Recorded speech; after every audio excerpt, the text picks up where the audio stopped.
श्रीला प्रभुपाद की जय, भगवद गीता की जय, સદગુરુદેવ की जय।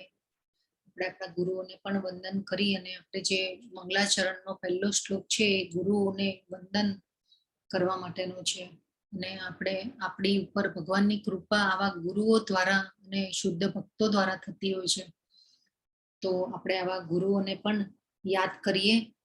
આપણે જે આ કોર્સનો ઉદ્ભવ થયો નામાનિષ્ઠા પ્રભુ, ઇવન ધર્મેશ્વર દાસ, કૃષ્ણદાસ પ્રભુ અને આવા ગુરુઓ પણ આ શુદ્ધ ભક્તો આ જે કોર્સ લઈને આવ્યા છે ને જેના માટે મહેનત કરી રહ્યા છે કે આ જ્ઞાનની ગંગા ઘરે ઘરે પહોંચે, તો આવા શુદ્ધ ભક્તોને પણ વંદન। ओम अज्ञानतिमिरान्धस्य ज्ञानाञ्जनशलाकया चक्षुरुन्मिलितं येन तस्मै श्रीगुरवे नमः। श्रीचैतन्यमनोभीष्टं स्थापितं येन भूतले स्वयं रूप कदा मह्यं ददाति स्वपदान्तिकं। वन्देऽहं श्रीगुरु श्रीयुतपदकमलं श्रीगुरुन् वैष्णवांश्च श्रीरूपं साग्रजातं सहगण रघुनाथान्वितं तं सजीवं साद्वैतं सावधूतं परिजनसहितं कृष्ण चैतन्य देवं श्री राधा कृष्ण पादान् सहगण ललिता श्री विशाखान्वितांश्च। हे कृष्ण करुणा सिंधु दीनबन्धु जगत्पते गोपीश गोपिका कांत राधा कांत नमोस्तुते। तप्त कांचन गौरांगी राधे वृंदावनेश्वरी वृषभानुसुते देवी प्रणमामि हरिप्रिये। वाञ्छाकल्पतरुभ्यश्च कृपा सिन्धुभ्य एव च पतितानां पावनेभ्यो वैष्णवेभ्यो नमो नमः।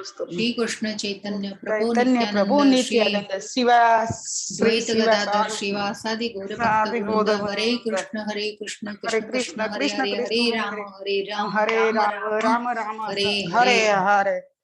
खूब सरस माताजी। यस, तो આપણે કાલે જોયું હતું કે દુર્યોધન જે છે એ ભય પામ્યો છે અને ભય પામી અને સામેના પક્ષની સેનાનું વર્ણન કરે છે અને એને પછી ખ્યાલ આવે છે કે હું મારી સેનાને અન્યાય કરી રહ્યો છું અને એને ખ્યાલ આવે છે પછી કે હું ભયમાં આ પાંડવોની સેનાનું વર્ણન કરી ગયો, પણ મારા જે યોદ્ધાઓ છે, મારા જે સેનાપતિ છે અને એ પછી એની સેના જે છે એની ગુરુ દ્રોણ ને બ્રાહ્મણ શ્રેષ્ઠ પહેલા તો મૈણા ટોણા માર્યા છે ને એ પછી એને ખ્યાલ આવે છે કે મેં એમનું મનોબળ તોડી નાખ્યું છે ગુરુનું, એટલા માટે એ પછી કે છે બ્રાહ્મણ શ્રેષ્ઠ કહીને બોલાવે છે ગુરુ દ્રોણને અને એ પછી એને એમ થાય છે કે હવે ગુરુ દ્રોણ ભીષ્મની પ્રશંસા કરે છે અને રાજનીતિ અને કપટ નીતિ ખેલે છે અને એ પછી એને એમ થાય છે કે ભાઈ મારા જે બીજા યોદ્ધાઓ છે અને એને પણ એમ લાગશે કે મહત્વ ઓછું અપાયું છે, તો એના માટે થઈ અને પાછી બીજા યોદ્ધાઓની પણ એ પ્રશંસા કરે છે અને આ રીતે ખૂબ જ ભય પામ્યો છે અને આ ભીષ્મ પિતામહ જે છે એ દુર્યોધનના ભયને જોઈ અને એમને અનુકંપા જાગે છે દુર્યોધન ઉપર અને એ શંખ ઉપાડે છે અને શંખ ઉપાડી અને શંખનાદ કરે છે। સિંહની ગર્જના જેવો એમનો જે શંખ નાદ હોય છે એ સિંહની ગર્જના જેવો હોય છે અને એ પરોક્ષ રીતે દુર્યોધનને સમજાવી દે છે કે શંખનાદ દ્વારા કે તારી આજે યુદ્ધની જે તારી હાર નિશ્ચિત છે અને એ રીતે શંખનાદ દ્વારા પરોક્ષ રીતે દુર્યોધનને સમજાવી દે છે ભીષ્મ પિતામહ। એ પછી આપણે જોયું હતું કે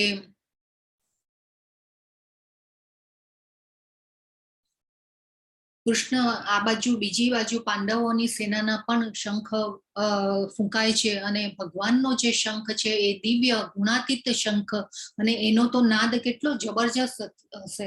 હવે ભીષ્મ પિતામહનો શંખની ગર્જના પ્રભુપાદે વર્ણન કર્યું છે કે સિંહની ગર્જના જેવો હતો, તો ભગવાનનો જે શંખ છે એ તો કેટલો જબરજસ્ત એનો જે નાદ છે એ કેટલો જબરજસ્ત હશે। તો આવી રીતે પાંડવોની સેનાના પણ આ બાજુ શંખ ફૂંકાયા અને બે બાજુ એ પછી શંખ ફૂંકાયા એ પછી નગારા તુરાઈ અને જે બધા વાદ્યો હોય એના પણ બધા જે કહેવાય કે નાદ થવા લાગ્યા અને એ નાદથી એટલા બધા જે પાંડવો તો નહીં ભય પામ્યા પણ કૌરવોના હૃદય જે છે વિદીર્ણ થયા છે, એ આપણે આગળ જોઈશું। તો આપણે અહીંયા કાલે અહીંયા સુધી જોયેલું કે જે ભગવાનનો પંચજન્ય નામનો શંખ હતો, અર્જુનનો દેવદત્ત નામનો શંખ હતો, ભીમનો પૌંડ્ર નામનો શંખ હતો, યુધિષ્ઠિર અનંત વિજય, નકુલે સુઘોષ અને સહદેવ મણિપુષ્પક. તો આ રીતે શંખનાદ થયા. અને અહીંયા જે ભગવાન કૃષ્ણનો નિર્દેશ આ શ્લોકમાં 15મા શ્લોકમાં ઋષિકેશ તરીકે થયો છે. તો ઋષિકેશ એટલે ઇન્દ્રિયોના સ્વામી, અને ઇન્દ્રિયોના સ્વામી ભગવાન જે છે એ સમસ્ત ઇન્દ્રિયોના સ્વામી છે. અને બધા જીવો એટલે કે આપણે જે જીવો છે આ ભૌતિક જગતમાં જે પણ સજીવો છે એ બધા ભગવાનના અંશ છીએ. આપણને પહેલા પણ આ લેવલ 1 માં આપણે સમજી ગયા છે કે ભગવાને કીધું છે અહમ બીજ પ્રદા પિતા, હું બીજ આપનારો પિતા છું. તો આ રીતે આપણે ભગવાનના અંશ છીએ, અને જીવોની એટલે આપણે સજીવોની ઇન્દ્રિયો પણ ભગવાનની ઇન્દ્રિયોના અંશ રૂપ છે. અને આપણે જોયું હતું કે પરમાત્મા તરીકે ભગવાન જે છે એ આપણા હૃદયમાં બિરાજમાન હોય છે. તો એ રીતે આપણા જીવોની ઇન્દ્રિયોને પણ ભગવાન જે છે એ પ્રેરણા આપે છે. પણ કઈ રીતે કે ભગવાન કે છે કે જે જીવ જેટલો મને શરણાગત થાય છે એ પ્રમાણે હું જીવોની ઇન્દ્રિયોનું નિયંત્રણ કરું છું. તો આપણે જેટલી ભગવાનની શરણાગતિ સ્વીકારીશું એટલા પ્રમાણમાં એટલા અનુસાર ભગવાન જે છે એ આપણને ફળ આપે છે, અને પ્રત્યક્ષ આપણી ઇન્દ્રિયોનું નિરીક્ષણ પણ કરે છે. તો અહીંયા કુરુક્ષેત્રના રણ મેદાન ઉપર ભગવાને અર્જુનની ઇન્દ્રિયોને કંટ્રોલ કરી છે. એટલા માટે ભગવાનને ઋષિકેશ કીધા છે, વિશિષ્ટ રૂપે ઋષિકેશ કીધા છે. અને એ પછી અલગ અલગ ભગવાનના લીલા કાર્યો અનુસાર ભગવાનના આપણે કાલે આ નામો પણ જોયેલા અને આ રીતે સમજાતા. એ પછી નીચે ધનંજય, અર્જુન, પાર્થ, ગુડાકેશ અને ભીમનું નામ પણ વૃકોદર છે.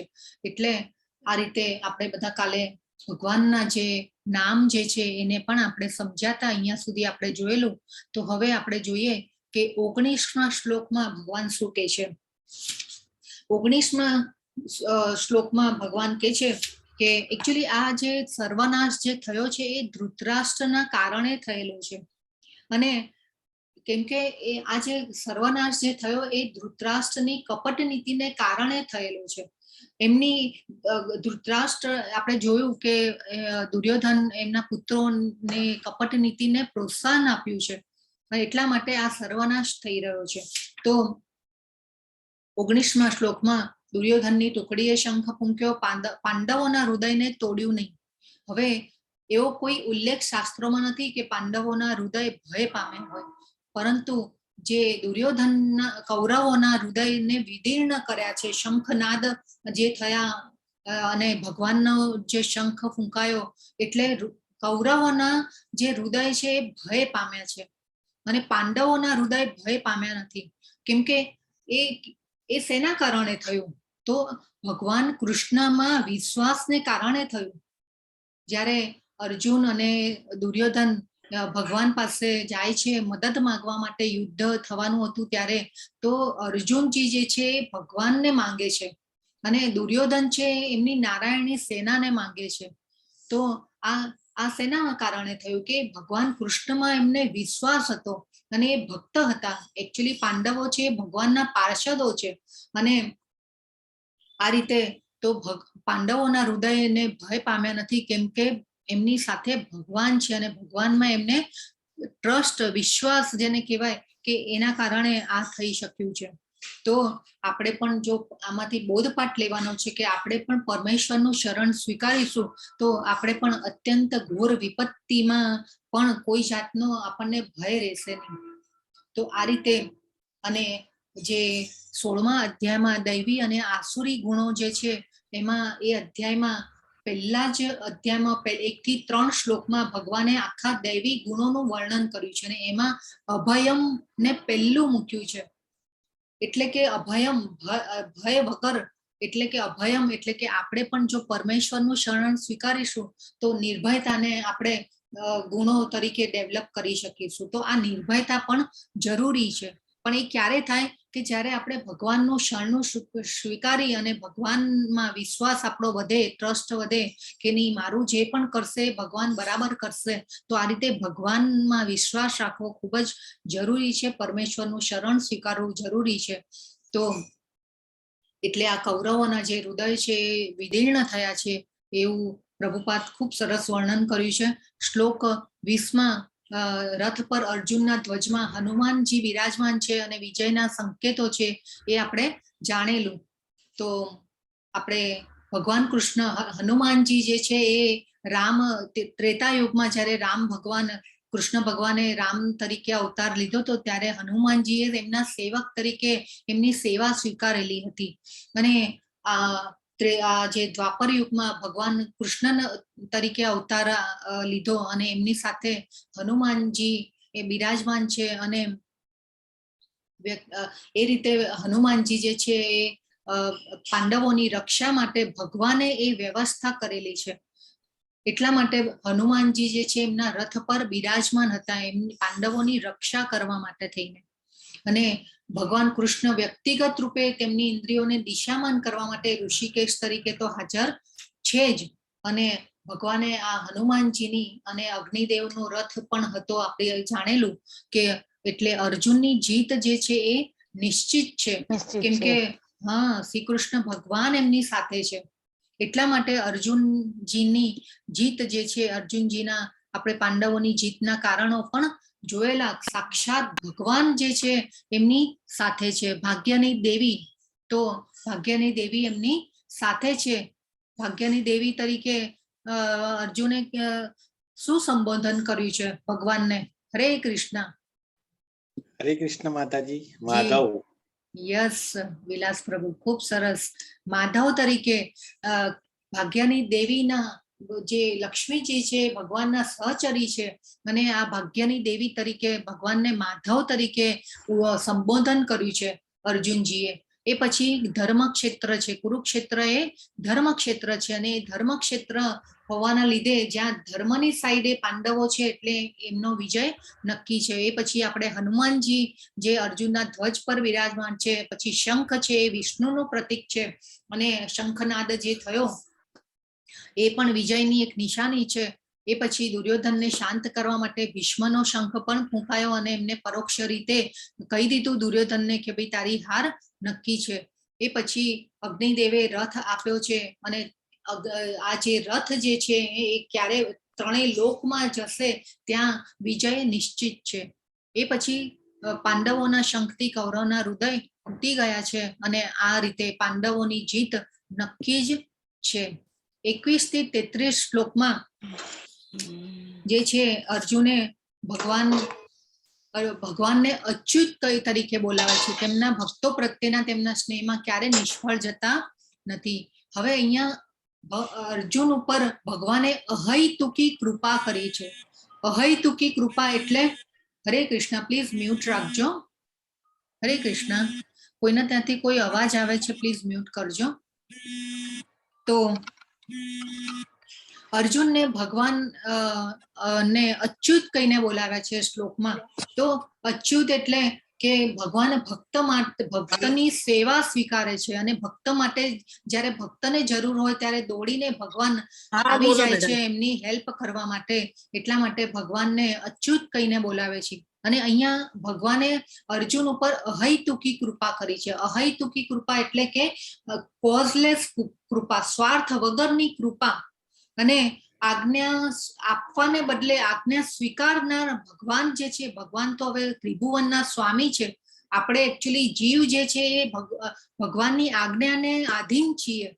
પરંતુ અહીંયા ભગવાન જે છે એ ભક્તની સેવા સ્વીકારવા માટે અને ભક્તની આજ્ઞા, ભક્તનો ઓર્ડર સ્વીકારે છે કે ભાઈ અર્જુન જે કહે છે કે ભાઈ તમે લઈ જાઓ મારા રથને બે સેનાની વચ્ચે. તો આ રીતે અહીંયા અચ્યુત કહીને બોલાવેલા છે ભગવાનને. અને ભગવાન અને એમના સેવક એટલે કે ભક્ત વચ્ચે ખૂબ મધુર અને દિવ્ય સંબંધ હોય છે. અને ભક્તની કોઈ પણ સેવા સ્વીકારવા માટે ઓલવેઝ ભગવાન જે છે તત્પર રહે છે. આપણે નરસિંહ મહેતાનો તો દાખલો જોયો છે, મીરાબાઈ નો દાખલા જોયા છે. એવા આપણે એવી ઘણી કથાઓ અને આપણા શાસ્ત્રોમાં ઘણા એવા સંતોનું વર્ણન પણ છે કે જે નરસિંહ મહેતા તો આખો દિવસ ભગવાનના નામ સ્મરણમાં જ રચ્યા પચ્યા રહેતા અને ભગવાને એમના કામ કરેલા છે. તો આવા એટલે અચ્યુત એટલા માટે ભગવાનને અચ્યુત કહીને સંબોધન કર્યા છે અહીંયા અર્જુને. તો અને સારથી દયા, કારણ વગરની દયા એટલે કે અહૈતુકી કૃપા કરી છે અર્જુન ઉપર. તો ભગવાન શ્રી કૃષ્ણ શુદ્ધ ભક્તોની સેવા કરવામાં આનંદમાં, એટલે ભગવાનને પણ આનંદ આવે છે આવી ભક્તોની સેવા કરવામાં. જો કેટલા દયાળુ છે ભગવાન. આપણે જોઈએ તો આપણને પણ જો આપણે પણ ભગવાનનું શરણું સ્વીકારીએ, આપણે ભગવદ્ ગીતાને પણ અર્જુનની જેમ ભક્ત બનીને આપણે આ જ્ઞાનને આત્મસાત કરવાનું છે. કેમ કે આપણી જે ભગવાનની કૃપા છે ભક્તો દ્વારા આપણી ઉપર આવતી હોય છે, ગુરુઓ અને ભક્તો દ્વારા. તો આ જે ભગવાન જે છે એ શ્રી કૃષ્ણ તેમના નિરપેક્ષ શુદ્ધ ભક્તોની સેવા કરવામાં આનંદ આવે છે. આપણે પણ જો ભગવાનનું કોઈ કર્મ કરીશું ને તો આપણને એટલો આનંદ આવશે ને, આપણે ભગવાનનું કોઈ પણ કાર્ય કરતા હોય તો એમાં આપણને આનંદ જ આવશે. આપણે ભૌતિક કર્મો જે કરીએ ને એમાં આપણને કોઈક વાર આપણે સુખ અને દુઃખ કે નિરાશા થતી હોય કે એવું થાય, પણ આપણે જ્યારે ભગવાનનું કામ કરતા હોઈએ ને ત્યારે એટલો આનંદ આવે આપણને. એવી જ રીતે ભગવાનને પણ એમના ભક્તોની સેવા કરવામાં આનંદ આવતો હોય છે.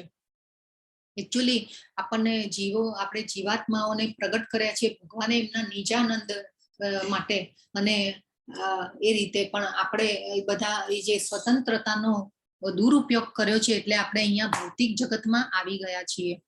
એ આપણે આગળ ખૂબ સરસ રીતે સમજીશું. 22મા શ્લોકમાં જે એકચ્યુઅલી અર્જુને શુદ્ધ ભક્ત હોવાથી લડવાની કોઈ ઈચ્છા નથી, પરંતુ આ એમને દુર્યોધનના કારણે અહીંયા યુદ્ધમાં આવવું પડ્યું છે અને યુદ્ધ લડવું પડ્યું છે.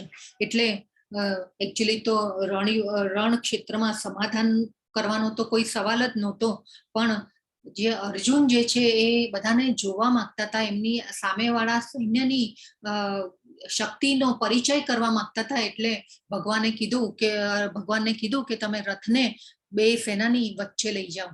હવે આ એક જ ટોળાના પક્ષીઓ એક સાથે ઉડે છે. એમાં આપણે એમ સમજવાનું છે કે દુર્યોધનની સાથે જે આજુબાજુના રાજ્યોના જે રાજાઓ હતા એ પણ જોડાયેલા. અત્યારે પણ આપણે જોઈએ છીએ કે જેની પાસે પાવર હોય, સંપત્તિ હોય, તો એની આગળ પાછળ લોકો ભાગતા હોય છે.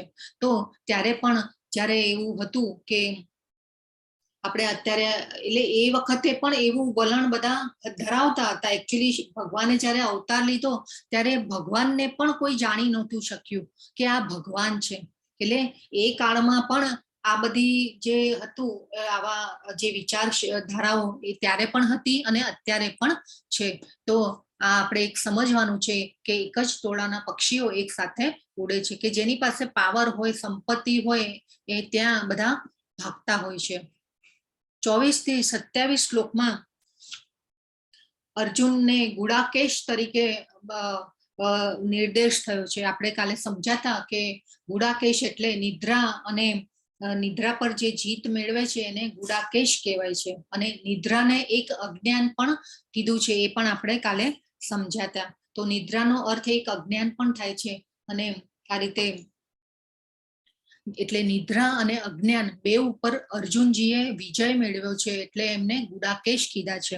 એ પછી આપણે ભગવાન કૃષ્ણ ઋષિકેશ અર્જુનનું હૃદય સમજી શકે છે અને પૃથા પુત્ર કુંતી માતાનો પુત્ર છે અર્જુનજી, કુંતી માતાના પુત્ર છે.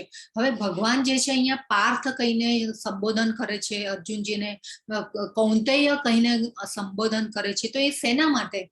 કે જ્યારે કુંતી માતાને આટલા દુઃખો પડ્યા અને કેવો વનવાસ આવ્યો, પાંડવોને 13 વર્ષનો વનવાસ આવ્યો અને કેટલા કૌરવોએ તો એમને દુઃખો આપ્યા છે, તે છતાં પણ એવા દુઃખોને સહન કરી અને કુંતી માતા જે છે એ જે ભક્ત હતા ભગવાનના, અને એ ભક્તને બે સેનાની વચ્ચે પણ ભગવાને કુંતી માતાને યાદ કર્યા છે અને અર્જુનને પાર્થ અને કૌંતેય કહીને સંબોધન કરે છે.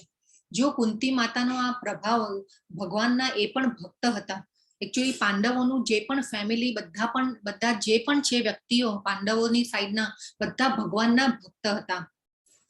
એટલે ભગવાનને એમ હતું કે આ પૃથાના પુત્ર તરીકે પણ લડશે નહીં, સારથી બનવા ભગવાને કૃષ્ણએ મજાકમાં કહ્યું હતું કે ફક્ત જો તું સામે દુર્યોધનની સેનાને જો, પણ અર્જુન જોઈ શકતા હતા કે તમામ પ્રકારના સંબંધીઓ, મિત્રો, શુભેચ્છકો અને આ બધા સગાવાલાઓ જેવા બધા ભાઈ ભાંડુઓ બધાને જોઈ અને અર્જુનજીને છે કરુણા આવે છે અને અર્જુન બધાને જોઈને કરુણાથી અભિભૂત થઈ ગયા છે અને બોલે છે કે ભાઈ મારે લડવું નથી.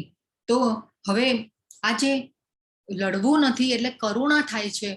હવે કરુણા કોને થાય? તો કરુણા જે ભક્ત હોય, એકચ્યુઅલી તો અર્જુનનું હૃદય કઈ નબળાઈ થોડી હતી એમને, આ તો કરુણા હતી, ભક્તની કરુણા, હૃદયની દુર્બળતા જે કહેવાય કે આ કરુણા કહેવાય, દયા ભક્તમાં હોય, આ અભક્તમાં ન હોય. આપણે ધૃતરાષ્ટ્રનો દાખલો જોયેલો કે ધૃતરાષ્ટ્ર જે છે એમને કોઈ એવી પડી જ નથી કે અહીંયા આટલો વિનાશ થવાનો છે, પણ અહીંયા ભક્ત અર્જુન જે છે ભક્ત છે એટલે એમને અહીંયા કરુણા થાય છે. એટલે જીવ માત્રના પરમાત્મા તરીકે ભગવાન કૃષ્ણ એ જાણતા હતા કે અર્જુનના મનમાં શ્રી ગડમથલ ચાલી રહી છે. તો આ રીતે ભગવાન જે છે કુંતી પુત્ર અર્જુનને મિત્રો તથા સંબંધીજનોની વિભિન્ન શ્રેણીઓને જોઈ ત્યારે તે કરુણાથી અભિભૂત થઈ અને કહે છે કે મારે લડવું નથી.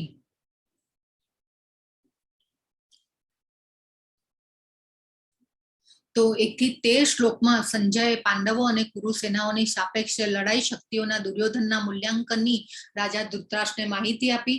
ત્યારબાદ ભીષ્મ અને કુરુ સેના જોર જોરથી દુર્યોધનને આનંદ આપતા શંખ ફૂંકે છે અને કૃષ્ણ અને અર્જુનના ગુણાતીત શંખનાદથી દુર્યોધનનું હૃદય દ્રવિત થઈ જાય છે અને અર્જુન કૃષ્ણને વિનંતી કરે છે કે કુરુઓનું નિરીક્ષણ કરવા માટે બંને સેનાઓ વચ્ચે પોતાનો રથ સેનાની વચ્ચે લઈ જાય. અને આ અર્જુનજી જુએ છે અને એમને કરુણા થાય છે અને અર્જુનજી કહે છે કે હે પ્રિય કૃષ્ણ, આ રીતે યુદ્ધ કરવાની ઈચ્છાવાળા મારા મિત્રો તથા સ્વજનોને મારી સામે ઉપસ્થિત થયેલા જોઈ મારા અંગો ધ્રુજવા લાગ્યા છે, મારું મુખ પણ સુકાઈ રહ્યું છે.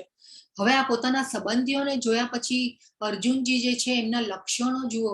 હવે એક ભક્ત જે છે આટલા મહાવિનાશ થવાનો છે એના કારણે એમને ભય પામ્યા છે અને કરુણા થઈ છે.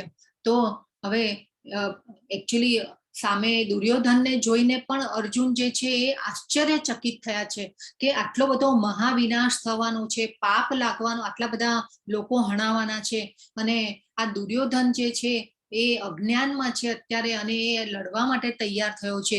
તો એ જોઈને એ આશ્ચર્યચકિત થઈ જાય છે જ્યારે રથ વચ્ચે લઈ આવે છે અને જુએ છે ત્યારે. તો આ ભગવાનના એકચ્યુઅલી ભક્ત હોય ને એમાં જ આ બધા ઈશ્વરીય ગુણો હોય અને એને જ કરુણા થાય. બિન ભક્તોમાં આવા ગુણોનો અભાવ હોય છે. આપણે ધૃતરાષ્ટ્રનું અહીંયા જ ઉદાહરણ આપણે જોયું છે. તો અર્જુનજી કહે છે કે મારા શરીરે તો કંપ થઈ રહ્યો છે, રોમાંચ થઈ રહ્યો છે, મારું ગાંડીવ ધનુષ મારા હાથમાંથી સરી પડે છે અને મારી ત્વચા બળી રહી છે. તો આ રીતે અર્જુનજીનું શરીર જે છે એ ધ્રુજી રહ્યું છે અને અહીંયા કેવું કે છે કે કંપ થઈ રહ્યો છે. તો આ શરીરમાં કંપ ક્યારે થાય? 2 પ્રકારે થાય.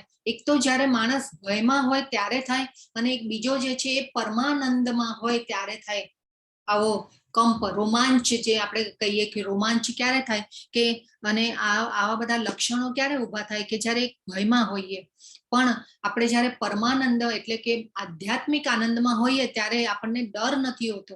હવે આ એક ચૈતન્ય મહાપ્રભુ નું ભાગવતમમાં ખૂબ સરસ વર્ણન છે. ચૈતન્ય મહાપ્રભુ જ્યારે મહાભક્ત અવતારમાં 500 વર્ષ પહેલા આવ્યા અને એમને ભક્ત અવતારમાં કૃષ્ણ જ નો જ ભક્ત અવતાર કહેવાય છે ચૈતન્ય મહાપ્રભુ.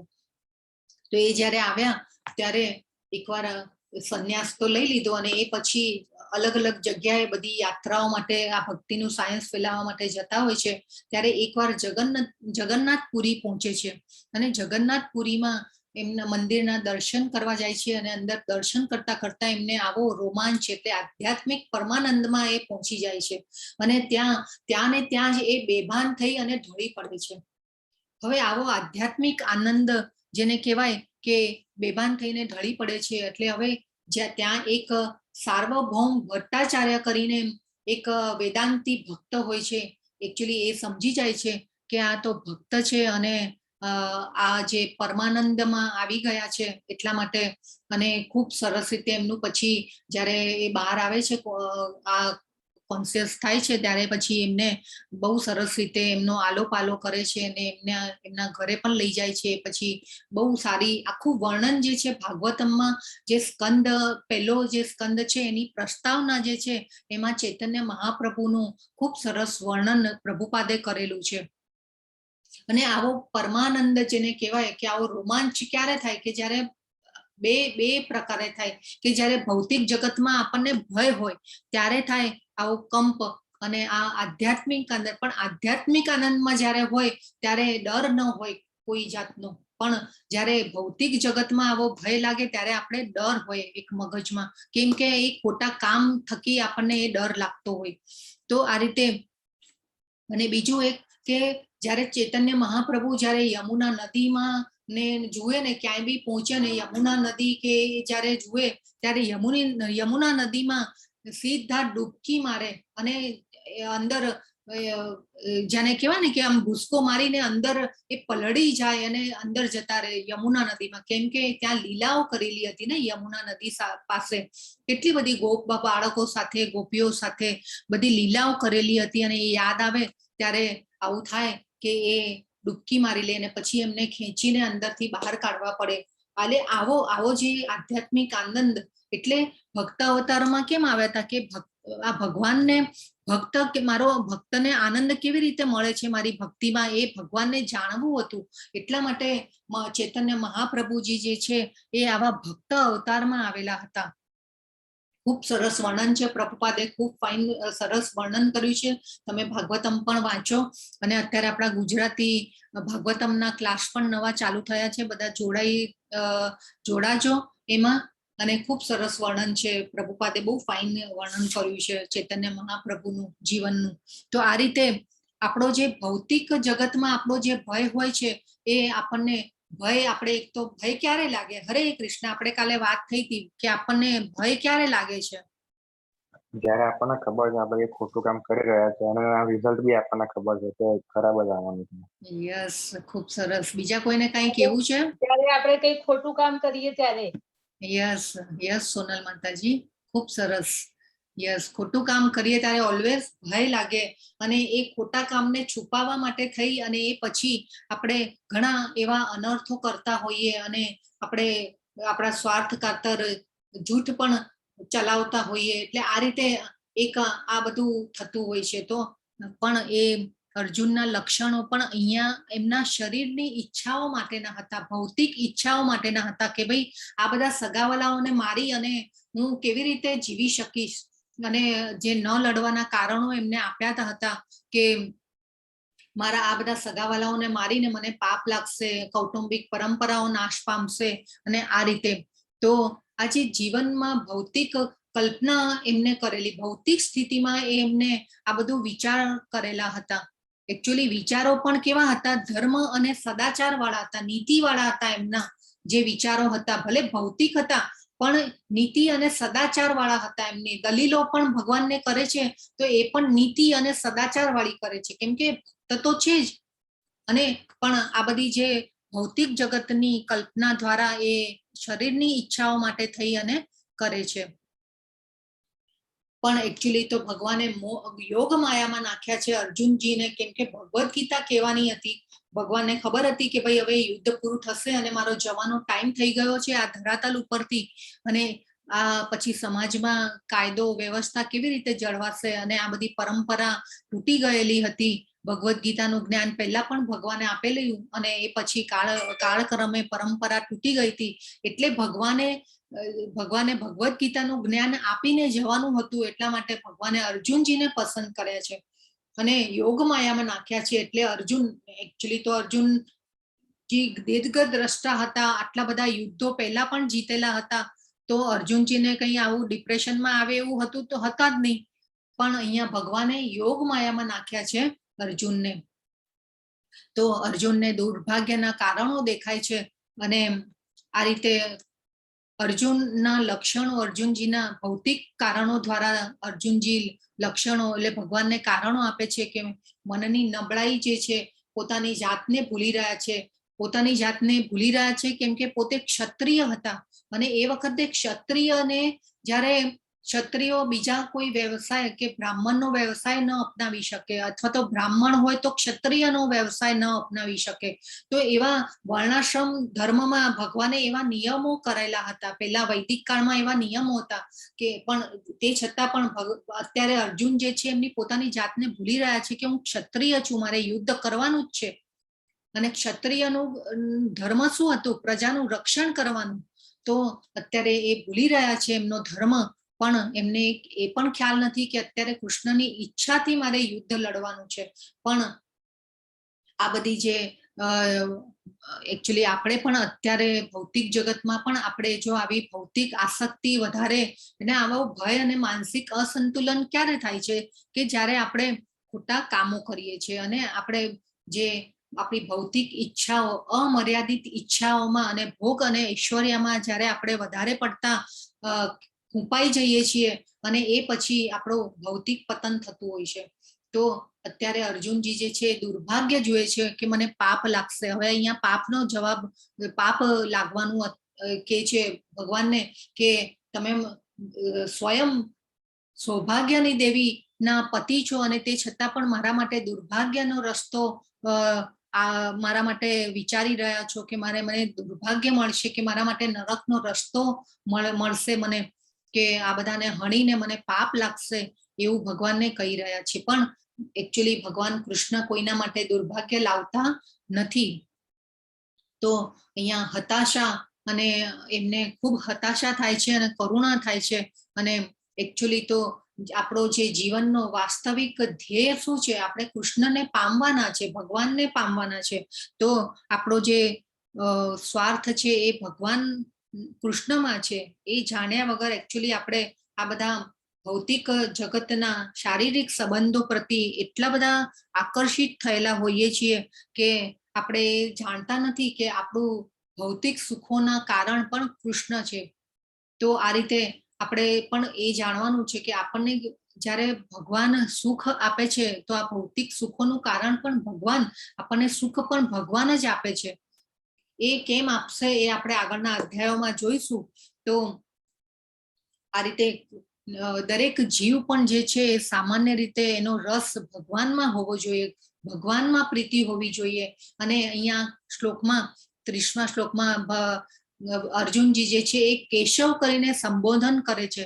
કેશવ એટલે કે અર્જુનજી ભગવાનને કહી રહ્યા છે કે આ રાક્ષસ કેશવ એટલે આપણે જે કેશી દૈત્ય નામનો રાક્ષસને ભગવાને હણ્યો હતો. એ ઘોડાનું રૂપ લઈને આવ્યો હતો અને એ ભગવાને એને પણ હરાવ્યો હતો અને મારેલો. એટલા માટે અહીંયા કેશવ એટલે અહીંયા અર્જુનજી જે છે ભગવાનને પરોક્ષ રીતે કહી રહ્યા છે કે શંકાઓ એકચ્યુઅલી રાક્ષસ જેવી હોય છે. એટલે ભગવાન અહીંયા અર્જુન જે કહે છે કે મારી આ શંકારૂપી રાક્ષસોનું તમે નિવારણ કરો, એવું ભગવાનને પરોક્ષ રીતે કહી રહ્યા છે અર્જુનજી. તો એકચ્યુઅલી આપણી પણ ભૌતિક આસક્તિ અને ખૂબ બધા ઈચ્છાઓમાં આપણી ભૌતિક આસક્તિ પરોવાય છે અને આપણે આપણા શરીરના ભોગો ભોગવવા માટે થઈ અને એટલી બધી ઈચ્છાઓ અને અમર્યાદિત ઈચ્છાઓમાં આપણે ખૂંપાઈ જઈએ છીએ અને એ પછી આપણું આ જે બીકણપણું અને માનસિક અસંતુલન, આપણી ઈચ્છાઓ પૂરી ન થાય એટલા માટે આપણને ક્રોધ આવે, ક્રોધથી યાદ શક્તિ ઘટે, યાદ શક્તિથી બુદ્ધિ નષ્ટ થાય અને બુદ્ધિ નષ્ટ થવાથી આપણું પતન થાય છે. તો આ રીતે અર્જુનના ન લડવાના. હરે કૃષ્ણ પ્રભુ. યસ પ્રભુ જી. ઓકે, આજે આપણે એક છે ને એક ફોર્મ ભરવાનું છે. તો મંદીપ પ્રભુ જે છે ને એ ચેટમાં લિંક નાખશે ફોર્મ, તો સાથે સાથે તમે પ્લીઝ એ પણ કરતા રહેજો. તો આપણે મંદીપ પ્રભુ આપણે શેના માટે ફોર્મ છે? હરે કૃષ્ણ, જરા જણાવી દો ને પ્લીઝ. જી, ક્લાસમાં કેટલા જણા આપણે આવીએ છીએ એના માટે. યસ યસ, ઓકે પ્રભુ. યસ, આપણે ક્લાસમાં જે હાજરી છે કેટલા જણાની છે અને એના માટે આપણે એક ફોર્મ ભરવાનું છે.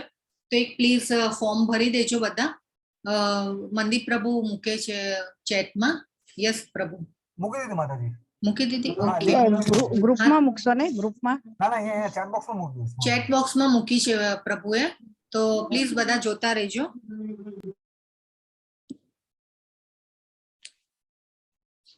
તો અર્જુનજી જે છે એમના લક્ષણો જે છે સાથે સાથે એ પણ કરતા રહેજો, આપણે સાથે આ પણ લેતા જઈએ.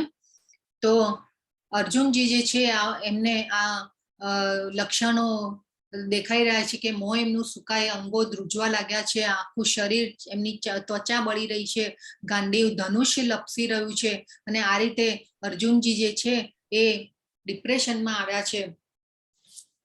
હવે આ જે યુદ્ધમાં પોતાના સ્વજનોને હણવાથી કોઈ કલ્યાણ કેવી રીતે પ્રાપ્ત કરી શકે, ભગવાન જે અર્જુનજી છે ભગવાનને કહી રહ્યા છે. તો એકચ્યુઅલી આનંદ નથી એનો જે છે, આપણે ભગવાને અર્જુને ન લડવાના કારણોમાં એક આનંદ નથી એ પણ કીધેલું હતું.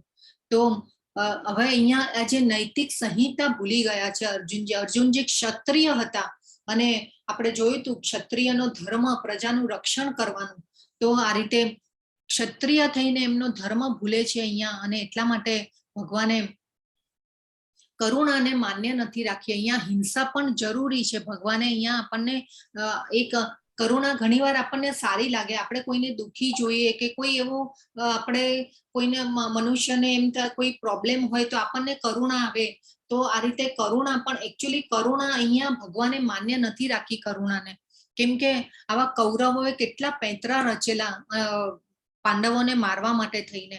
હવે સમાજમાં જો સારી રીતે જીવવું હોય જે લોકોને, અને એ પછી સારી રીતે જીવવા વાળા લોકોને પણ પ્રોબ્લેમ થવા લાગે અને સમાજમાં કાયદો વ્યવસ્થા ન જળવાય, તો એટલા માટે થઈ અને ભગવાન જે છે એ યુદ્ધ ઈચ્છતા હતા, અને એટલા માટે અર્જુનજીને પાછી અપકીર્તિ પણ ન મળે, અને ભગવાન જે છે એ વિચારે છે કે મારા ભક્તને કોઈ કાયર ન કે, એના માટે થઈ અને ભગવાને યુદ્ધ તો ઈચ્છ્યું જ છે, પણ સામે કૌરવોને પણ સબક શીખવાડવા માટે થઈ અને ભગવાને ઈચ્છા કરી છે યુદ્ધની, અને અહીંયા કરુણાને માન્ય નથી રાખી ભગવાને.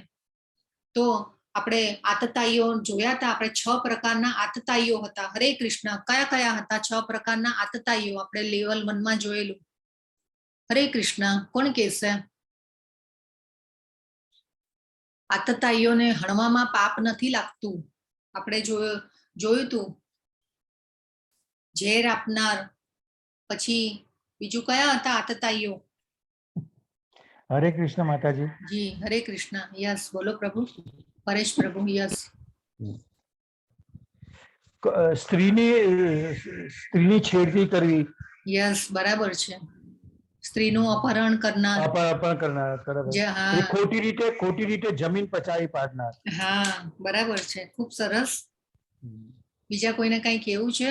ઝેર આપનાર, ઘરમાં આગ લગાડનાર. યસ યસ, 6 પ્રકારના આતતાઈઓ જોયા હતા. તો અહીંયા કૌરવોને સબક શીખવાડવાનો છે. કૌરવોને આતતાઈઓ કીધા છે ભગવાને. તો અને આવા આતતાઈઓ ને મારવામાં કોઈ પાપ નથી લાગતું, એટલે અહીંયા ભગવાને કરુણાને માન્ય નથી રાખી. હવે આપણે પણ જો આપણા ઘરમાં ચોર આવે અને આપણે એનો મુકાબલો ન કરવો જોઈએ, કરવો જોઈએ ને. એ પછી આવે કે કોઈ આપણા પર હુમલો કરે તો પણ આપણે મુકાબલો કરવો જોઈએ. સેલ્ફ ડિફેન્સ જરૂરી છે ને. હવે આપણે આપણા દેશ ઉપર કેટલા આતંકવાદીઓ હુમલા થયા અને કેટલું બધું થયું, અને આપણે નરેન્દ્ર મોદીએ જ્યારે પાકિસ્તાન ઉપર સર્જિકલ સ્ટ્રાઇક કરી અને એ પછી જો આતંકવાદી હુમલા અને બધું બંધ થઈ ગયું. તો આવા આતતાઈઓને સબક શીખવાડવો જરૂરી છે.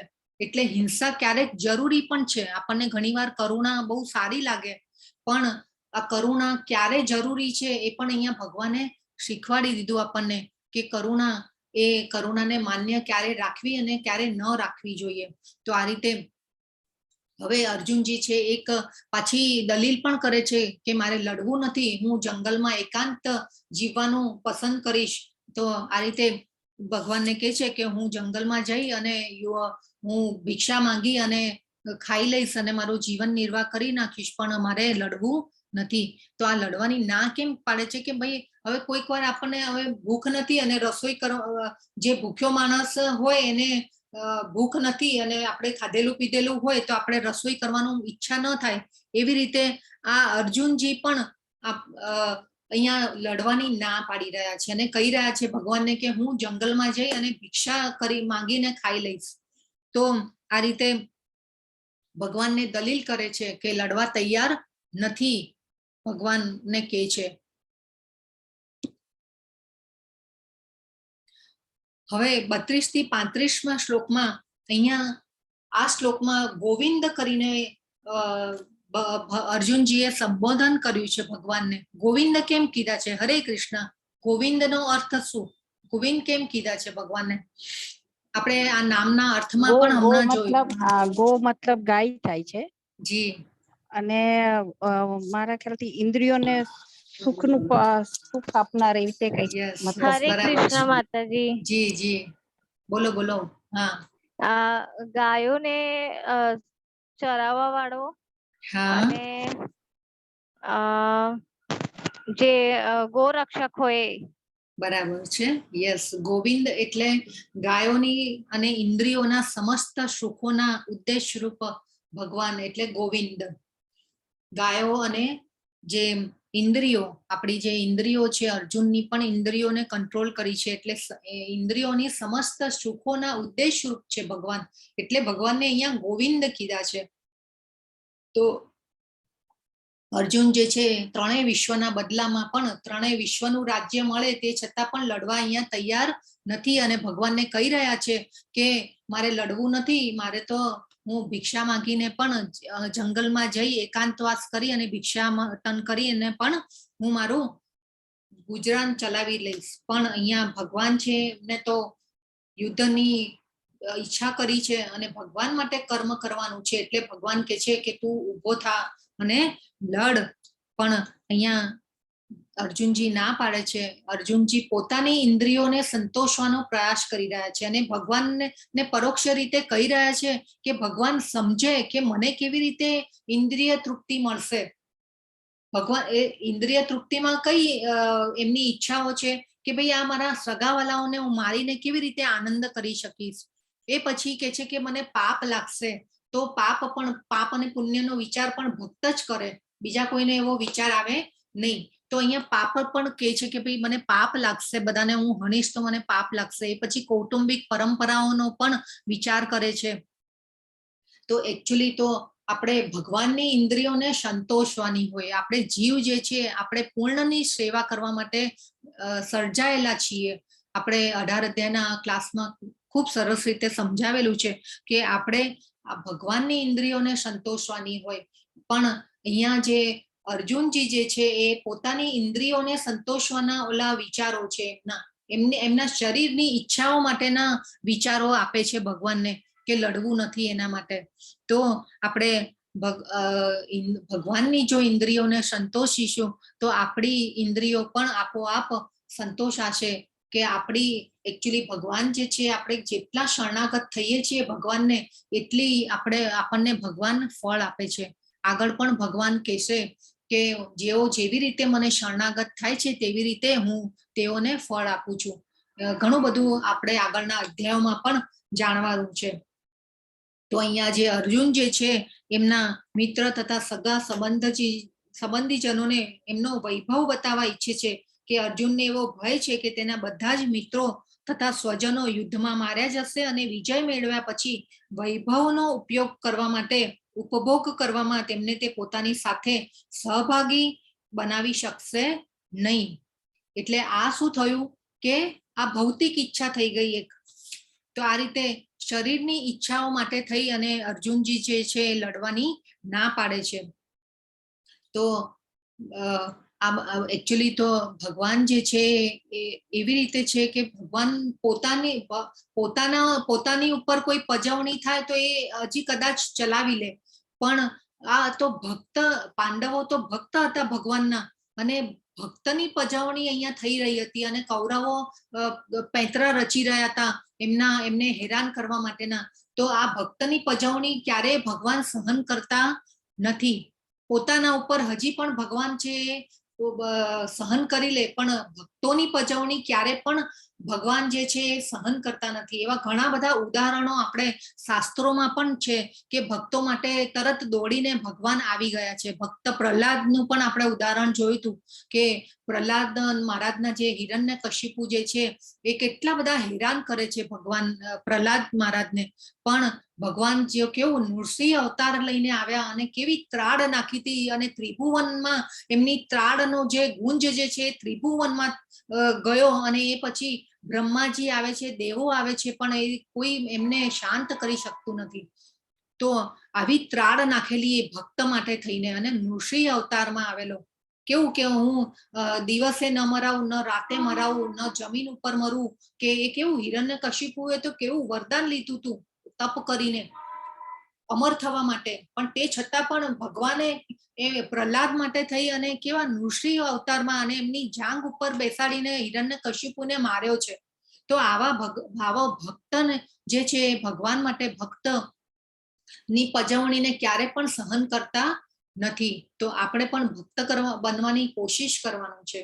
અને આધ્યાત્મિક સમજ જે છે ભગવાનને સમજવાની, તો ભક્ત કોઈ પણ સમૃદ્ધિ સ્વીકારવા તૈયાર છે. કૃષ્ણ ઈચ્છે છે.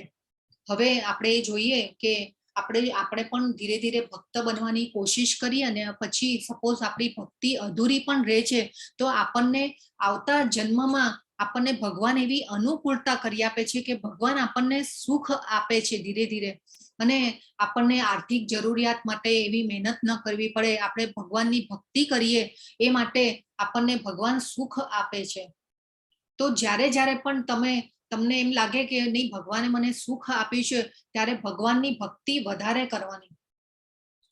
એટલે આ એક ખૂબ સરસ દ્રષ્ટાંત સમજવા જેવું છે. આ આધ્યાત્મિક સમજ છે. આપણે પણ જોયેલું કે ભક્તિનું જ્ઞાન જે છે ને એ આપણે જન્મો જન્મ આપણી સાથે આવે છે. ભગવાન માટે કરેલા કર્મો જે પણ એ આધ્યાત્મિક કર્મો કહેવાય છે, અને એ આપણી સાથે ને સાથે હોય છે, અને જન્મો જન્મ આ જે ભક્તિનું સાયન્સ છે આપણી સાથે આવે છે.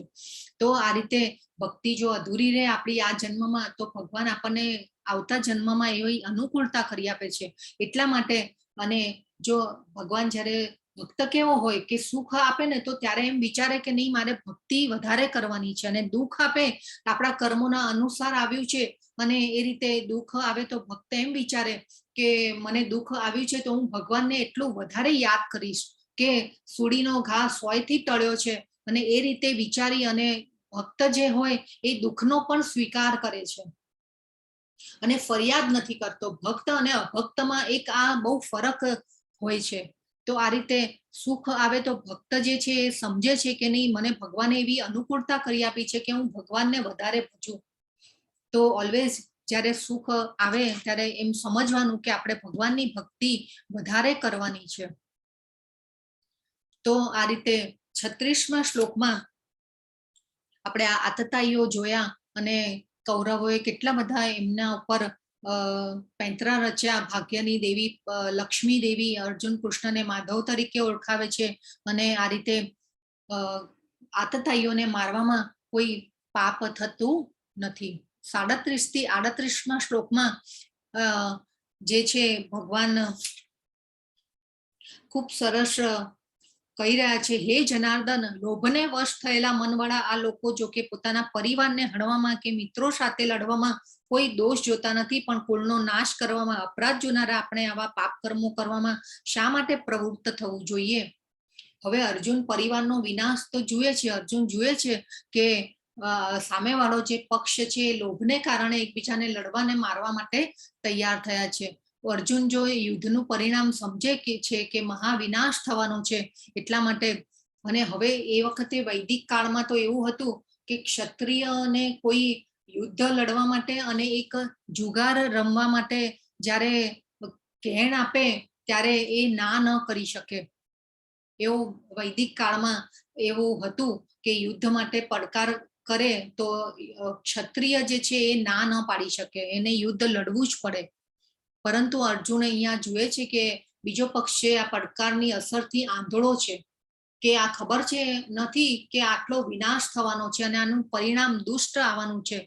એટલા માટે એ અને આ કુળનો 39મા શ્લોકમાં છે કે કુળનો નાશ થાય, સનાતન કુળ પરંપરા પણ નષ્ટ થઈ જશે. હવે અહીંયા કુળ પરંપરા, આપણે પહેલા આનંદ નથી એ જોયું, પાપનું જોયું, ભગવાનને કે છે અર્જુન, અને હવે અહીંયા કુળની પરંપરા નાશ પામશે એવું અર્જુન ભગવાનને કહી રહ્યા છે કે જો કુળની પરંપરા નાશ પામશે તો હવે આપણે પ્રજા જે હોય, આપણા સંસ્કાર સિંચન કરવા વાળા જો કુટુંબમાં વડીલો જ ન રહે, પુરુષો જ ન રહે તો કુળની પરંપરાઓ નાશ પામે. કેમ કે સંસ્કાર સિંચન જે છે વડીલો દ્વારા થતું હોય છે.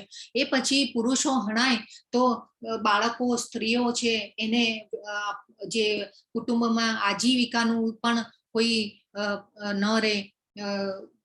અને એ પછી છે કે કુળની જે સ્ત્રીઓ છે એ અધર્મમાં સપડાય, અને એ પછી અધર્મમાં સપડાય તો એ પછી જે પ્રજા આવે એ વર્ણશંકર પ્રજા આવે, અને એ વર્ણશંકર પ્રજા દ્વારા એ પછી સમાજમાં આવા આતતાઈઓ પેદા થાય, અને પરિવારના જો મોટા સભ્યો જ ન રહે તો જન્મથી મૃત્યુ સુધીની પરિવારમાં પ્રક્રિયાઓને શુદ્ધ કરવા માટેની જે જવાબદારી આપણે પણ અત્યારે જોઈએ છીએ કે આપણા પરિવારમાં પણ ક્યારેક કોઈનું મૃત્યુ થાય તો આપણે જે બધી પિંડદાનની ક્રિયા છે કે જે પણ કંઈ થતું હોય છે પરંપરા દ્વારા, તો એ બધું પણ આપણે જોઈએ છીએ કે પુરુષ વડીલો જ કરતા હોય છે.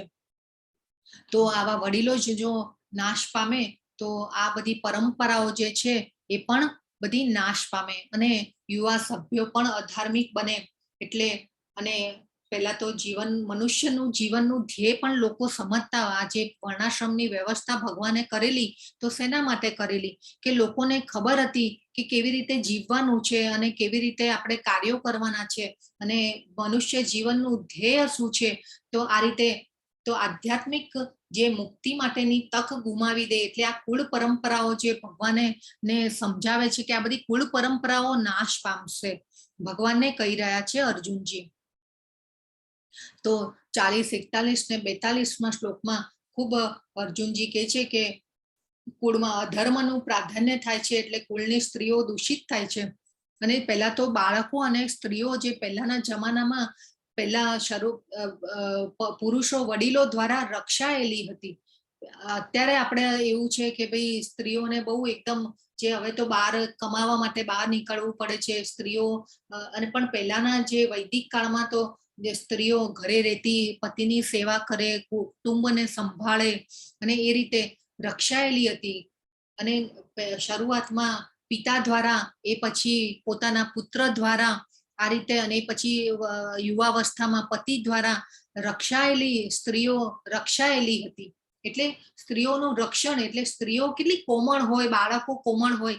એટલે આ રીતે, પરંતુ જો આવા વડીલો જ ન હોય અને એ પછી સ્ત્રીઓ પણ અધર્મના માર્ગે જાય તો અવાંછિત સંતતિ પેદા થાય. એ પછી પ્રજાની વૃદ્ધિ થવાથી પારિવારિક પરંપરાઓને નષ્ટ કરનારા આ રીતે એટલે આ બધી જે પરંપરાઓ જે છે એ બધી સચવાય નહીં તો એ પછી આતતાઈઓ પેદા થાય, સમાજમાં કાયદો વ્યવસ્થા ન જળવાય અને પાપ કર્મો વડે કુળ પરંપરાનો નાશ થાય. એટલે ભગવાનને કેટલું બધું જો વિચાર, કેટલા દીર્ઘ દ્રષ્ટા હતા અર્જુનજી, અને કેટલું વિચારે છે ને ભગવાનને કહી રહ્યા છે કે ભાઈ મારે યુદ્ધ નથી લડવું, યુદ્ધનું પરિણામ કેટલું ભયાનક આવશે એ તમે જુઓ.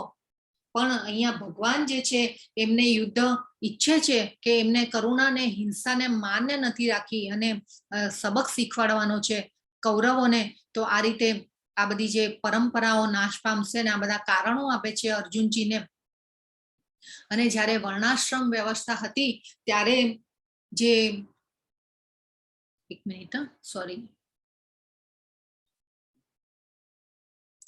વર્ણાશ્રમ વ્યવસ્થા જ્યારે હતી ત્યારે બધા વર્ણાશ્રમ વ્યવસ્થામાં ભગવાને એવી વ્યવસ્થા કરેલી હતી કે નિયમો એવા ઘડ્યા હતા કે આજે અમુક ગર્ભ સંસ્કાર બધા કરાવતા હતા પહેલા તો, અને આ રીતે નિયમો ઘડેલા શેના માટે ભગવાને વર્ણાશ્રમ વ્યવસ્થા કે પહેલા બ્રહ્મચર્યાશ્રમ, એ પછી ગૃહસ્થાશ્રમ, પછી વાનપ્રસ્થાશ્રમ ને પછી સંન્યાસાશ્રમ. અને એ પછી બ્રહ્મચર્યાશ્રમમાં પહેલા જ બાળકોને ગુરુકુળમાં આ બધા શાસ્ત્રોનું જ્ઞાન આપવામાં આવતું, ભગવદ્ ગીતાનું, અને એ રીતે શાસ્ત્રોનું જ્ઞાન આપી અને જ્ઞાની બનાવવામાં આવતા. અને એ પછી એમને ખબર હોય કે મનુષ્ય જીવનનું ધ્યેય શું છે, કેવી રીતે જીવવાનું છે, કેવી રીતે બાળકોને ઉત્પન્ન કરવાના છે. અને આ રીતે આ ભગવાન આ બધી વ્યવસ્થા ખૂબ સરસ રીતે કરેલી છે.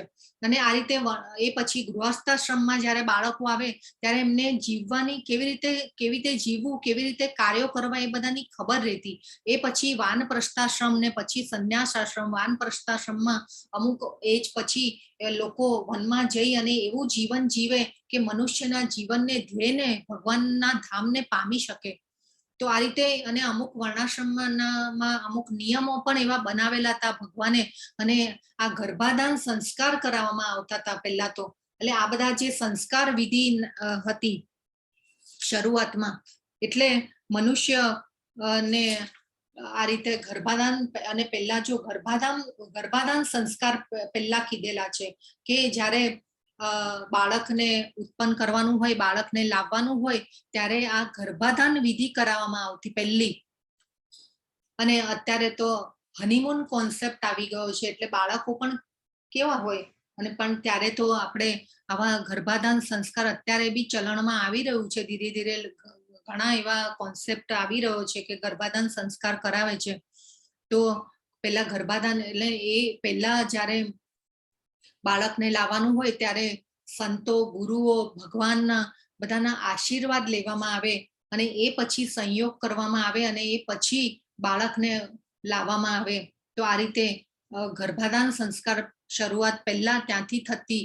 એ પછી ગર્ભાવસ્થાનો જ્યારે 3જો મહિનો હોય ત્યારે એ સંસ્કાર કરવામાં આવતા. એ પછી શ્રીમાંતમ, અત્યારે જે આપણે ગોદ ભરાઈની જે વિધિ છે, આ બધા જે સંસ્કારને અપભ્રંશ થઈ અને અત્યારે ખાલી આ જે શ્રીમંત વિધિ જે છે એ આપણે થતી હોય છે, આપણે જોઈ રહ્યા છીએ. એ પછી બાળકના બૌદ્ધિક વિકાસ માટેના સંસ્કાર, એ પછી નામ આપવાની વિધિ, બાળકને ઘરની બહાર પહેલી વાર લઈ જઈએ ત્યારની વિધિ, પછી નક્કર ખોરાક ખવડાવવાનો, પછી પહેલી વાર વાળ કાપવા, કાન વીંધવા. એટલે અમુક જે બધી વિધિ છે અત્યારે થાય છે ક્યારેક. હવે એ પછી આ પવિત્ર દોરો પહેરાવો, અત્યારે પણ જોઈ રહ્યા છીએ કે આપણે કોઈ એવા સમાજમાં જનોઈની વિધિ પણ કરવામાં આવે છે. પણ એ અત્યારે આ બધી જે વિધિઓનું અપભ્રંશ થઈ અને અત્યારે એ કામ જેને કહેવાય ને કે પ્રસંગ જેવું થઈ ગયું છે કે ભાઈ પ્રસંગ કરવાનો છે જનોઈની વિધિને. તો આ રીતે એ પછી અભ્યાસના દરેક વર્ષ પહેલા અને પછી આ રીતે બધી સંસ્કાર વિધિ ભગવાને આપેલી હતી. ત્યારે વર્ણાશ્રમ ધર્મનો જે ભગવાને અમુક નિયમો ઘડેલા હતા અને આ કરવામાં આવતું હતું. પણ અત્યારે તો આપણે જોઈ રહ્યા છીએ કે ખૂબ આ બધું જે અપભ્રંશ થઈ અને બધું અલગ રીતે થતું હોય છે.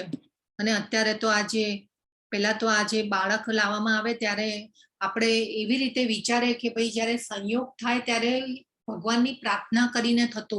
અને ત્યારે એવી પ્રાર્થના કરવામાં આવતી કે અમારા ત્યાં એક ભગવાન કૃષ્ણને જાણતો હોય એવો ઉચ્ચ આત્મા અમારા ત્યાં આવે, એવી ભગવાનને પ્રાર્થના કરી અને પછી સંયોગ કરવામાં આવતો. પણ અત્યારે તો આ બધું ખૂબ જ જેને કહેવાય ને અપભ્રંશ થઈ ગયો છે અને હનીમૂનનો કોન્સેપ્ટ આવી ગયો છે. એટલે હવે બાળકો બી કેવા આવે છે આપણે જોઈ રહ્યા છીએ અત્યારે કળિયુગની અસર. તો 40મા શ્લોકમાં જે ભગવાન છે, હવે જીવનમાં શાંતિ, સમૃદ્ધિ તથા આધ્યાત્મિક પ્રગતિ માટે માનવ સમાજમાં ઉત્તમ પ્રજા હોવી એ ખૂબ જરૂરી છે. તો હવે આ પરિવારના સભ્યો ન હોય, વડીલો ન હોય તો આ બધા પ્રોબ્લેમ થઈ શકે છે. બાળકોને રક્ષણની જરૂર હોય અને આ બધું જે આપણે જોઈએ કૌટુંબિક પરંપરા એ બધું નાશ પામે. અને 43મા શ્લોકમાં અર્જુનજી કહે છે કે ભગવાનને કે હે પ્રજાના પાલનહાર કૃષ્ણ, મેં ગુરુ શિષ્ય પરંપરા દ્વારા સાંભળ્યું છે કે જે લોકો કુળ ધર્મનો નાશ કરે છે તેઓ સદા નરકમાં વાસ કરે છે. તો આ બધી દલીલો ભગવાનને અર્જુનજી કહી રહ્યા છે. અને આ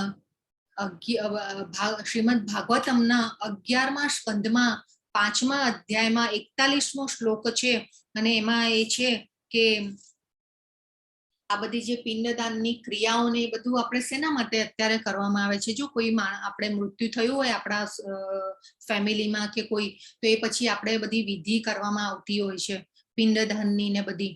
તો એ શેના માટે? કેમ કે આપણે બધા સકામ કર્મીઓ છે અને સકામ કર્મીઓના માટે આપણે વિધિ વિધાનો શાસ્ત્રોમાં આપેલા છે. એટલે આપણા પિતૃઓને જે પિંડદાન કરવું જરૂરી છે અને આ પિતૃઓને આવી સહાયતા કરવી એ પણ જરૂરી છે.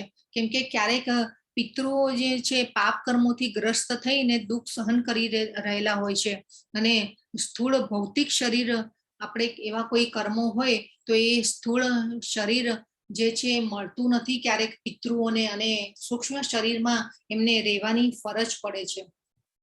તો આ રીતે નવું શરીર આપણે જ્યારે મૃત્યુ થાય પછી આપણા પિતૃઓને ક્યારેક એમના કર્મોના હિસાબથી એમને નવું શરીર પ્રાપ્ત નથી થતું હોતું અને ક્યારેક એમને સૂક્ષ્મ શરીરમાં રહેવું પડતું હોય છે. તો આ બધા માટે થઈ અને પિંડદાનની ક્રિયા પણ જરૂરી છે. તો આ રીતે તો આ બધી જે દલીલો ભગવાન ને અર્જુનજી કરે છે અને કહી રહ્યા છે કે આ બધું નાશ પામશે, મને એટલે અર્જુન ન લડવાના બધા કારણો આપે છે. તો ખૂબ સરસ અર્જુનજી સમજાવે છે. 44 શ્લોકમાં ભગવાનને કહે છે કે આ તો કેવું આશ્ચર્ય છે કે અમે બધા ખોટું પાપ કર્મ કરવા માટે તત્પર થયા છીએ. રાજ્ય સુખ ભોગવવાના લોભવશ થઈને અમે સ્વજનોને જ હણવા તૈયાર થયા છીએ. તો આ ખૂબ આવી રીતે અર્જુનજી એમને ભગવાનને કહી રહ્યા છે કે અમને આમાં આનંદ નહીં આવે, અમારા ભાઈ ભાંડુઓને મારીને અમને રાજ્ય સુખ ભોગવવાનું અમને એમાં આનંદ નહીં આવે. હરે કૃષ્ણ માતાજી. યસ પ્રભુ. માતાજી 2 મિનિટ આપણે 4 પાર્ટિસિપન્ટ ફોર્મ નથી ભર્યું માતાજી, એમને વિનંતી છે કે ભરી નાખે. અલ્પા માતાજી, બીના માતાજી, ગાયત્રી માતાજી અને ઉત્પલ પ્રભુ અને હર્ષદા માતાજી. બરાબર, ઓકે. 2 મિનિટ જરા માતાજી આપણે પોઝ લઈએ, જરા ભરી લઈએ તો શું જરા બધું કાઉન્ટિંગ બરાબર થઈ જશે મારું. જી બસ અમારું આપણું બી પતિ જવા આવ્યું છે, 2 શ્લોક બાકી છે. જી પ્રભુજી. ઓકે, પ્લીઝ ભરવાની ટ્રાય કરશો. આપણે જેના નામ લીધા મનદીપ પ્રભુએ મેં લખ્યા છે આમાં, ચેટ બોક્સમાં લખ્યા છે માતાજી. ઓકે, જરા પ્લીઝ. ફોર્મ ભર્યું, ફોર્મ ભરું તો શું જરા કાઉન્ટિંગમાં જરા સહેલું પડી જાય. બરાબર છે જી, પ્લીઝ જરા ભરવાની ટ્રાય કરજો. આપણી પાસે છે પાર્ટિસિપન્ટ અત્યારે આપણે 14 છે, આવ્યા ફક્ત 8 જ. બરાબર છે. હા, પણ પ્રભુજી કેવી રીતે ભરવાનું છે? માતાજી લિંક ઉપર ક્લિક કરો એટલે ફોર્મ ખુલશે. ફોર્મ તો ઓપન થાય છે, પછી અંદર ફિલઅપ કરવાનું નથી ફાવતું માતાજી. ફિલઅપ કરવાનું હશે ને માતાજી? અચ્છા. અલ્પાબેન તમે એના પર ક્લિક કરશો ને એટલે ફોર્મ ખુલશે. જેમ આપણે ભરીએ છીએ ને બધું નામ ને એવી રીતે જ છે, સેમ. Okay okay.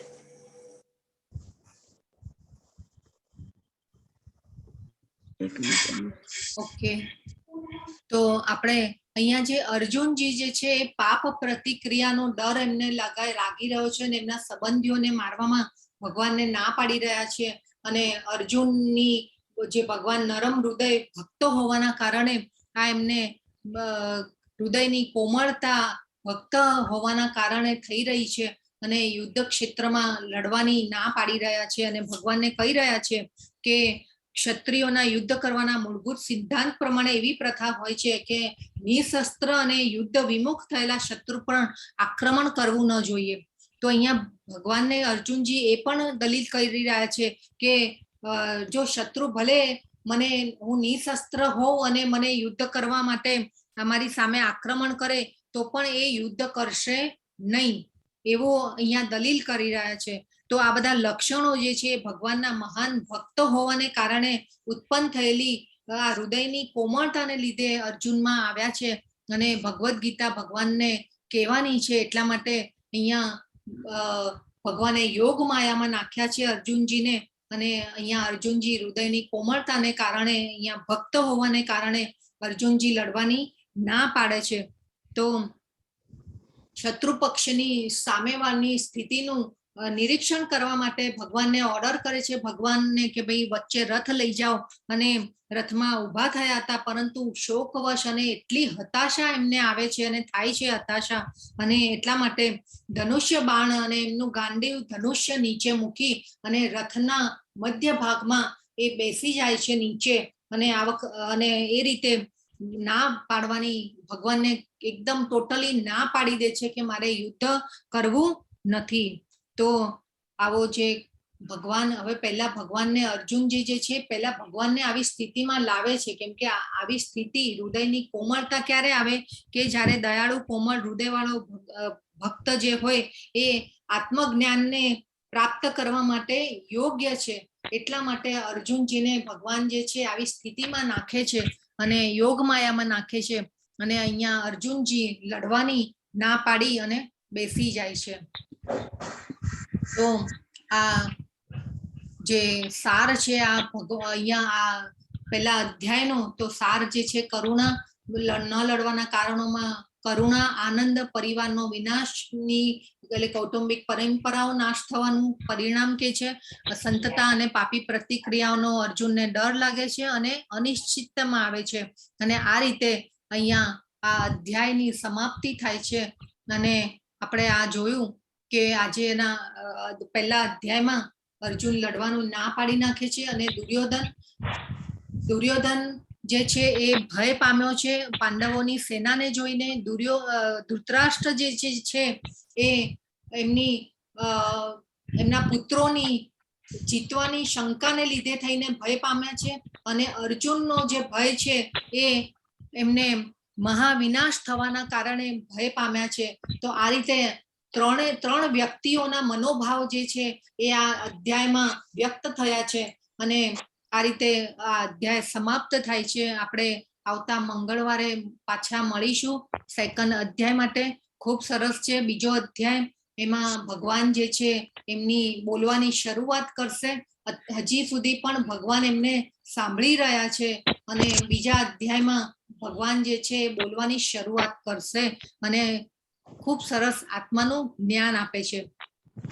તો આપણે આગળ મંગળવારે જોઈશું બીજો અધ્યાય. તો આ રીતે અધ્યાય અહીંયા પૂરો થાય છે. વાંછા કલ્પતરુભ્યશ્ચ કૃપા સિંધુભ્ય એવ ચ પતિતાનાં પાવનેભ્યો વૈષ્ણવેભ્યો નમો નમઃ. અનંત કોટિ વૈષ્ણવ વૃંદ કી જય. ભગવદ ગીતા કી જય. ગીતા પ્રભુપાદ કી જય. હરે કૃષ્ણ હરે હરે કૃષ્ણ માતાજી. હરે કૃષ્ણ. ખૂબ હરે સરસ. કૃષ્ણ. હરે કૃષ્ણ માતાજી. મારું ફોર્મ ફિલઅપ થઈ ગયેલું છે કઈ?